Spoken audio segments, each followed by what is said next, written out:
allegation, I guess I would first ask you to address on camera the allegations made in one that there was an offer, Sure, a quid pro quo for declassification. Sure. Can you speak to that? I certainly can. So the allegation of any kind of quid pro quo is inaccurate and does not align with the facts. So there was no quid pro quo. And I would note, first of all, that the FBI, I think this past weekend, put out a statement strongly refuting that there was any kind of quid pro quo. So just to outline, just so other folks know what we're talking about, I'm sure everyone does, but there was an allegation that there was some kind of exchange for us to, or for the FBI not to upgrade one of the emails among the 55,000 that we put out from the FOIA request in exchange for increasing FBI slots in Baghdad. So just to walk people through this, first of all, the State Department did actually upgrade the document at the request of the FBI when it was released back in May of 2015, and everyone can see it on our website. And secondly, there were no increase in FBI slots in Iraq that resulted from this conversation. So what did occur, just to clarify, Undersecretary Kennedy, Pat Kennedy, sought to understand the FBI's process for withholding certain information from public release.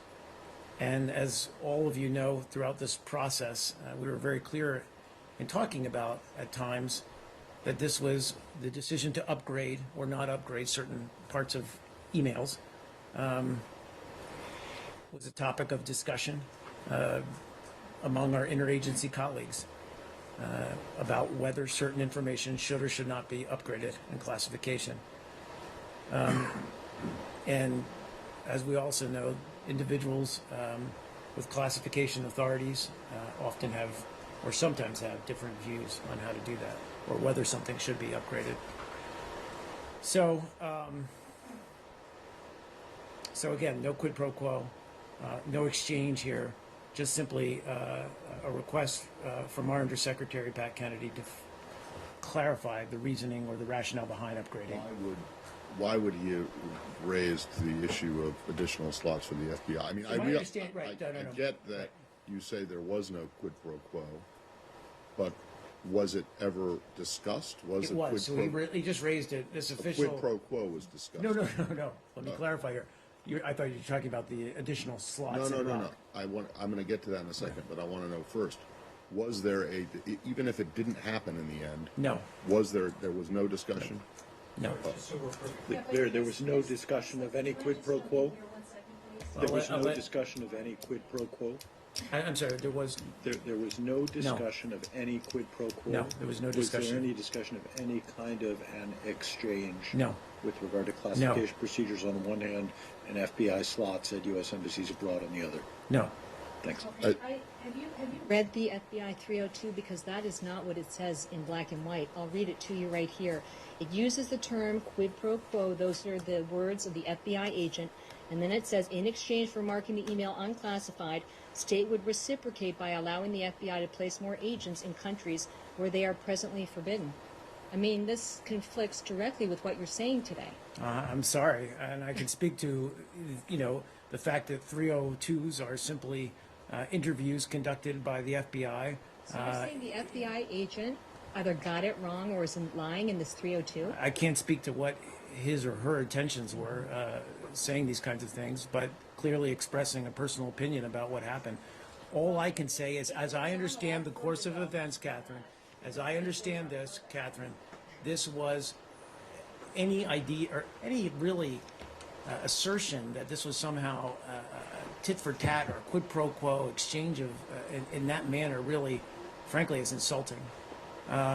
This was a process that we worked diligently through the interagency with, including the FBI, Did we have disagreements regarding classification upgrades? Certainly, and we have discussed that at length.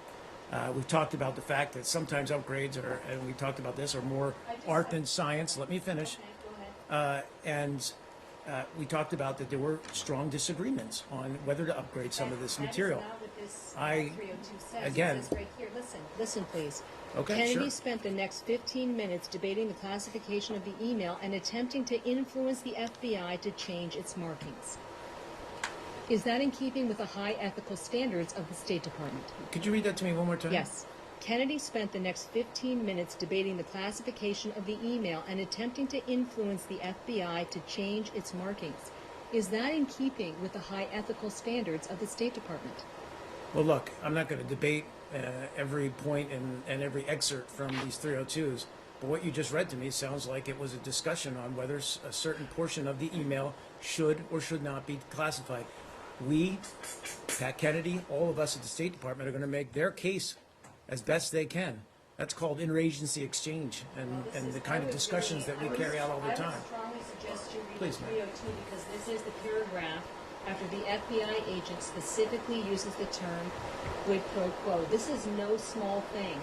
I understand that. Senior executive I is understand accused that. of trying to I understand that, bribe which is why I agents. came out here and said there's no quid pro quo. Well, it Absolutely never not. happened, but there was clearly a discussion of There was a having- discussion over the classification of this material. There was no It reads like you implicit scratch my or- back, I'll scratch yours. I'm sorry. Final question Sure. from me.